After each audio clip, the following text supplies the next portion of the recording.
ဒီနေ့ပြောပြပေးမယ်ဇာတ်လမ်းလေးကတော့တကယ့်ကိုစိတ်ဝင်စားစရာလေးပါ။အက်ဒရီးယားနိုင်ငံကရွာလေးတစ်ရွာမှာစီနေကြီးလို့နာမည်ကြီးနေတဲ့ရာဂျန်ဆိုတဲ့လူတစ်ယောက်ရှိပါတယ်။သူကဘလောက်တောင်နှမျောသလဲဆိုရင်သူ့စီမှာရှိတဲ့ငွေပြားလေးတွေကိုအိမ်ကျန်းမြေအောက်တွေနေရန်တွေခြံထဲကမြေကြီးတွေမှာအပြည့်ဝတ်ထားတာ။ဒါပေမဲ့သူဝတ်တာကအဆုပ်အပြည့်စားတာကပေါင်မောကြောင်းနဲ့ရေပဲ။မိုးရွာလို့အိမ်ခေါင်မိုးကရေယူရင်တော့အဆအကောင်ခံမင်းမပြင်းဘူး။ရေပုံးတွေပဲလိုက်ခံထားတတ်တဲ့သူပေါ့။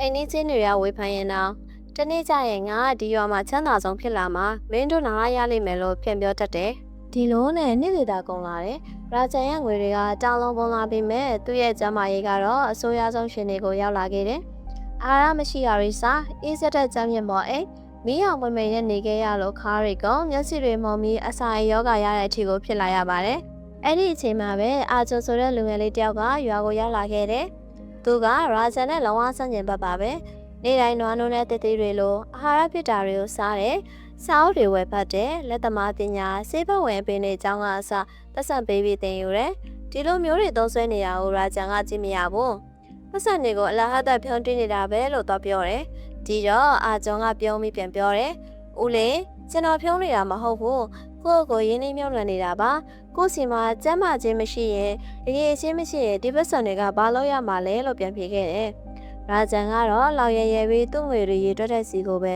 ပြန်သွားခဲ့တာပေါ့အချိန်နဲ့ကြာလာတဲ့အခါအာဂျွန်ကသူတင်ထားတဲ့ပညာတွေအေးချင်းတွေကြောင့်ရွာလူကြီးစီမှာလုပ်ရတယ်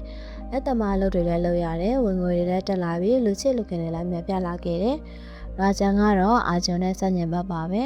ရာဂျန်ကတခြားအခြားအသောက်တွေမစားဘဲနေခဲ့ရမှာပုံမဆိုးရတဲ့ယောဂတွေကိုခံစားခဲ့ရပြီးတော့အသေးလူမျိုးပါဖြစ်သွားတယ်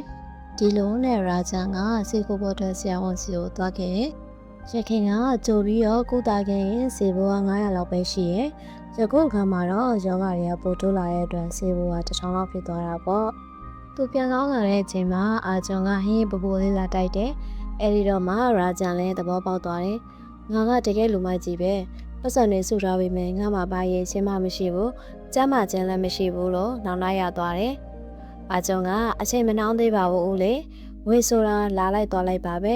အေးချင်းနဲ့ကျမ်းမာခြင်းကသာအမြဲတမ်းကိုနဲ့အတူရှိနေပါလို့အားပေးခဲ့တယ်ဒီလိုနဲ့ရာဂျန်တယောက်အမြင်မှန်ရသွားတာပေါ့စုလာတဲ့ငွေတချို့ကိုထုတ်ပြီးအိမ်ကိုသေချာပြင်းနဲ့အစားကောင်းတွေစားတယ်ပြီးတော့အာကျွတ်စီမှာစာရေးစာပတ်ပါတင်ယူလိုက်တည်တယ်တနေ့လောက်နေတော့ရာဂျန်ဟာလုံးဝကိုပြောင်းလဲသွားပြီးကျမ်းမာပျော်ရွှင်တဲ့ဘဝတစ်ခုကိုပိုင်ဆိုင်သွားပါတော့တယ်